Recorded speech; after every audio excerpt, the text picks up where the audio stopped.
진술 거부하지 않고 사실만 말하고 있는 곽종근 전 사령관. 잘못은 했지만 바로잡고자 하는 그의 용기를 조금이나마 격려해보고 싶습니다. 구속돼 있고 기소돼 있지만 진술 거부를 하지 않고 사실을 말하고자 하는 곽종근 전 사령관의 결심을 들어보겠습니다. 증인 지금 구속돼 있죠? 네, 그렇습니다. 기소돼 있고. 그렇습니다. 그런데 오늘 그 진술 거부권 행사를 한 번도 안 하시고 다 얘기를 하셨어요? 저 지금까지 진술 거부를 한 번도 안 하고 다 했습니다. 다 하셨고 또 자수서 내셨잖아요. 예, 자수서 냈습니다. 그 제출하신 이유가 뭔가요?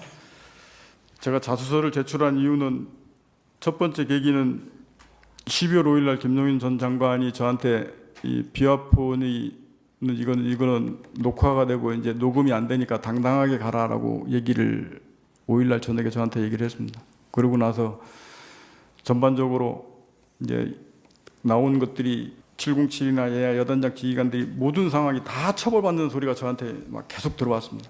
그래서 제가 이거를 정말로 사실대로 제가 정확하게 얘기하지 않으면 문제가 정말 생기겠구나 라는 생각을 판단을 하게 됐고, 그리고 제가 자수서를 진실되게 써놔야 제가 이후에라도 제 기준점이 돼서 안 흔들릴 것 같았습니다. 그래서 그거를 써놓고 그거를 기조로 계속 동일한 진술을 해왔습니다. 근데 다만 말씀하신 대로 사람이 기억이 있다 보니까 조금 제 기억으로 쓰다 보니까 시간의 편차가 있거나 내용이 조금씩 용어 바뀌는 게 어떤 거는 조금 틀려질 수도 있습니다. 대신에 저는 그 기준점을 제가 명확하게 잡고 싶었기 때문에 그걸 써서 제출하고 그 방향과 내용에서 그대로 지금까지 진술해 왔습니다. 구속돼 있을 때 회유를 한 정황도 포착됐습니다. 김용현 변호인이 접견을 신청했었는데 곽종근 전 사령관은 단호하게 거절했다고 합니다. 그 곽종근 전 사령관은 있는 그대로 얘기했죠. 근데 알고 보니까 그 김용현 전 국방장관의 변호인이 이 진술을 거부한, 사실상 묵비권을 행사한 것과 마찬가지인 헌재에서 네. 여인영, 이진우 두 사람을 여러 차례 접견했다는 거 아닙니까? 네. 네.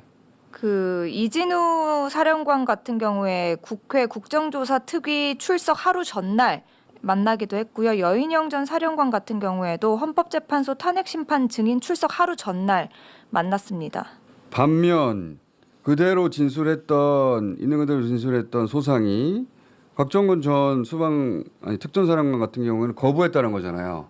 네.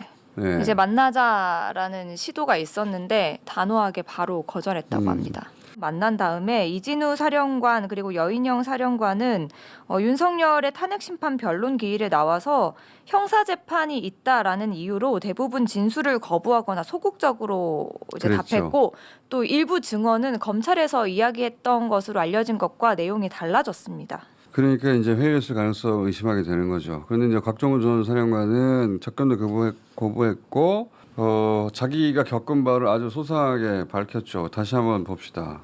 자신이 윤석열로부터 지시를 받던 상황, 그 지시가 부하들에게 전파되는 상황, 그 자체가 또 생중계 됐다는 거잖아요. 네. 그래서 부하들이 다 알고 있는데 24년 12월 4일 날 00시 20분부터 00시 57분경 특수임무단장 김현태 그리고 1여단장 이상현에게 건물 유리창을 깨고서라도 국회 본관 안으로 진입하라. 국회의원 150명이 넘으면 안 된다. 본회의장 문을 부수고라도 안으로 들어가 국회의원들을 밖으로 끌어내라. 대통령님 지시다. 문짝을 도끼로 부수고라도 안으로 들어가서 다 끄집어내라. 전기라도 차단하라. 뭐 이런 지시를 했다고 공소장에 있는데 증인 이게 맞습니까? 제가 이거를 하라고 지시한 게 아니고 대통령님과 김용현 전 장관이 저한테 지시한 내용을 참모들과 현장에 있는 지휘관하고 논의하는 과정의 내용이 그대로 써 있습니다. 그때 당시 상황은 저는 이렇게 전투통제실에서 이렇게 앉아 있어서 앞에 화면을 보고 이렇게 지휘를 하고 있었고, 707 특임단장은 현장에 나가서 현장 밖에 있었고, 그 다음에 1공수 여단장은 지휘 차량을 타고 그렇게 되다 보니까 저는 707 특임단장한테는 비아폰으로밖에 지시할 수가 없었고, 나머지는 저도 그 중간에는 몰랐는데 나중에 알았는데 이 마이크를 지금 이렇게 켜 있지 않습니까? 이게 시작할 때부터 이 마이크가 이제 명령하더라도 이게 켜 있었는데 이걸 안 끄고 그대로 끝날 때까지 그대로 뒀었던 것 같습니다. 예. 그렇게 하다 보니까 제가 얘기하는 것, 장관 지시하는 것, 뭐 대통령 지시받고 막 얘기하는 것 이런 내용들이 명령하달 때부터 끝날 때까지 예하 전체 인원들까지 이게 라이브로 생방송이 돼 버렸습니다. 예, 알겠습니다. 일여단장은 자기 차량 스피커로 그대로 연동이 돼서 거기서 막 아는 내용들이 다 생중계에서 넘어갔던 모양입니다. 707 특임단장 같은 경우는 이 전체의 내용을 그때 당시는 몰랐고 제가 전화로 하는 사항들을 막 지시받고 하는 사항들을 이해해서 정도의 차이가 좀 있었습니다. 지금 상황 말씀을 해주셔서 잘 이해가 됐는데요. 어쨌든 이 공소장에 있는 이런 말들이 그 시간에 있었던 거는 맞습니까? 있었던 건 맞습니다. 예. 그러면 이제 여기 대통령님 지시다라는 표현도 있는데 이것도 분명합니까? 이런 내용들을 전파하면서 상의하고 논의하고 했었는데 제가 지금 돌이켜봐서는 아마 스피커폰으로 이 내용을 다 듣고 있었던 것 같습니다. 곽종근 전 특전사령관의 이야기는 말주변이 아주 뛰어난 분은 아닌데 단순히 자기 기억에 의존해서 진술하는 게 아니라 증언하는 게 아니라 그 상황을 실시간으로 들은 부하들의 기억까지 보태지고 네. 그리고 그 통화 녹취를 가지고 있던 그 부하들의 그 내용까지 더해져서 가장 그때 상황이 온전하게 복원된 게 곽종근 전 사령관의 조서라는 겁니다. 그리고 그렇기 때문에 곽 전 사령관은 본인 스스로도 진실을 밝히겠다고 결심하긴 했지만 국회에서 나와서 증언하기 전날 이미 검찰에서 사실을 다 말합니다. 그때 자신이 했던 말을 자기 부하들이 다 들었던 거예요. 그래서 거짓말할 수가 없는 겁니다. 그런 의미에서 곽종근 전 사령관의 증언이 당시 상황 관련해서 가장 있는 그대로의 입체적 진실에 가깝다. 00시 30분에 이제 대통령이 증인에게 비화폰으로 전화를 했어요. 예. 그래서 아직 의결 정족수가 안 채워진 것 같다.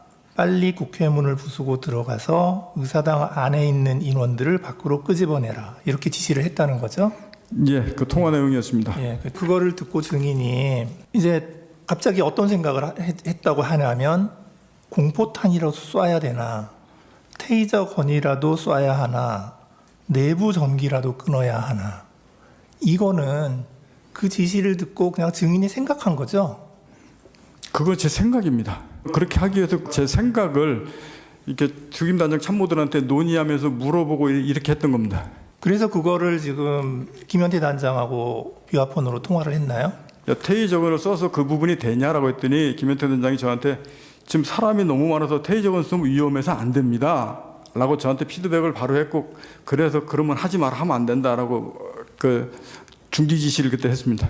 대통령한테서 아까 그 지시를 안 받았으면 증인이 그 생각을 할 이유가 없잖아요. 거기서부터 대부분 출발해서 저걸 어떻게 뚫고 들어가야 되나 해야 되나 저 행위를 들어가야 되나 아니면 다른 방법이 있나 이런 고민들이 머릿속에서 막 돌아가다 보니까 이제 그런 논의도 해보고 그게 가능하냐고 물어보기도 하고 이랬었던 것 같습니다. 상황이 다 이해가 가죠. 예. 윤석열은 딱 2번 전화 와서 어딘가 다 기억하고 있고 김용현은 10번이 넘었기 때문에 그게 다 뒤죽박죽돼 있을 거 아닙니까? 정확한 문장은 모르겠고 이런 의미다라고 했다는 것이고 그리고 테이저건 공포탄 뭐 단전 이야기는 지시를 받은 게 아니라 대통령이 끌어내라고 하니까 자기는 그럼 어떻게 끌어낼 수 있지? 어떻게든 끌어내라고 끌어내려고 하니까. 하려 다 본인이 이런저런 아이디어를 냈는데 이 과정도 다 생중계 됐다는 거예요. 근데 뭐 그때마다 부하들한테 이거 어떻게 사용해도 되겠니 물어봤더니 안 된다 그래서 다 사용하지 않았다. 이런 얘기입니다. 네. 매우 신뢰할 만한 듣고 보면 아 그랬구나. 그리고 자기가 기억나지 않는 건 기억나지 않는다고 말하잖아요. 그리고 단전 단수 뭐 공포탄 테이저건 이런 거 다 지시받았다고 거짓말할 수도 있는데 아니 그건 내 생각이라고 말하잖아요. 그냥 있는 그대로 얘기하는 거예요. 이분이 아주 달변가 아니어서 듣다 보면 약간 헷갈리는 부분이 있긴 있는데 내용이 아주 잘 정리되어 있습니다. 해제 의결된 후에 그 철수는 증인 판단으로 철수 지시를 한 거죠. 그렇습니다. 대통령이나 국방부 장관으로부터 철수 지시를 받은 적이 있습니까? 철수 지시는 받지 않았고 03시부터 05분 사이에 김용현 전 장관이 비화폰 통화하면서 저한테 어떻게 하냐라고 전 장관이 물어봐서 제가 국회하고 그 선관위 세 군데 민주당사 여론조사권 임무 중지하고 철수하겠습니다라고 말씀을 드리고 나서 그 다음 철수지 이런 것도 이루어졌습니다. 지금 끌어내라고 한 대상이 국회의원이 아니고 특전사 요원이었다. 저 피천구인이나 김영현 씨는 이렇게 얘기를 하고 있습니다. 그 얘기는 알고 계시죠? 예. 그런데 이게 이 두 사람으로부터 직접 지시를 받은 분이잖아요, 정의는. 예, 제가 직접 받았습니다. 그러니까 의결 정족수 얘기도 앞에 있었고 하기 때문에 별로 뭐 오해할 여지가 없을 것 같긴 한데 회원으로 이해했고 11시 50분에 김영현 장관이 707 특임단 병력 추가 출동을 지시를 하잖아요. 예. 김현태 대령이 지휘하는 그 인원만 가지고는 이렇게 국회 통제가 안 되고 확보가 안 되니까 부족하다고 보여서 추가 출동 지시를 한 거죠. 네, 전 그렇게 이해했습니다. 예. 그런데 이 사람들이 지금 이게 요원을 빼내라고 한 거다라고 얘기한 시점이 00시 20분이에요. 그 707 특전 그 작전 요원들이 분명히 그 시점에는 본관에 들어가 인원이 없었습니다. 그렇죠. 김현태가 들어간 유리창 깨고 들어간 게 00시 36분 그 정도죠. 34분. 4분인가 저는 그 정도로 기억합니다. 34분이고 증인하고 통화한 게 36분. 36분 그때 통화했습니다. 그러니까요. 그러니까 00시 20분 그 어간에는 안에서 빼낼 요원이라는 사람이 안에 있지가 않은 상황이에요. 그때 당시에는 본관에 인원이 없었습니다. 요원을 빼내라고 했다고 윤석열은 주장하는데 707 특임대가 국회 유리창을 깨고 들어간 시간이 12시 34분. 네. 요원을 빼내라고 지시했다고 주장한 시간이 12시 20분. 네, 그러니까 그때 그 특임단 인원들은 정문 앞에서 시민들과 대치하는 상황이었습니다. 국회에 들어간 게 34분이기 때문에 20분에는 빼낼 요원이 국회 내에 없었다는 게 요지입니다. 뭐 이건 뭐 앞뒤 붙일 말이 하나도 없는 필요 없는 확실한 정리죠. 자, 그리고 윤석열, 김영현으로부터 철수 지시 받은 바 없다. 이거 거짓말할 수 없죠. 라이브로 생중계 됐다고 하니까. 네. 예.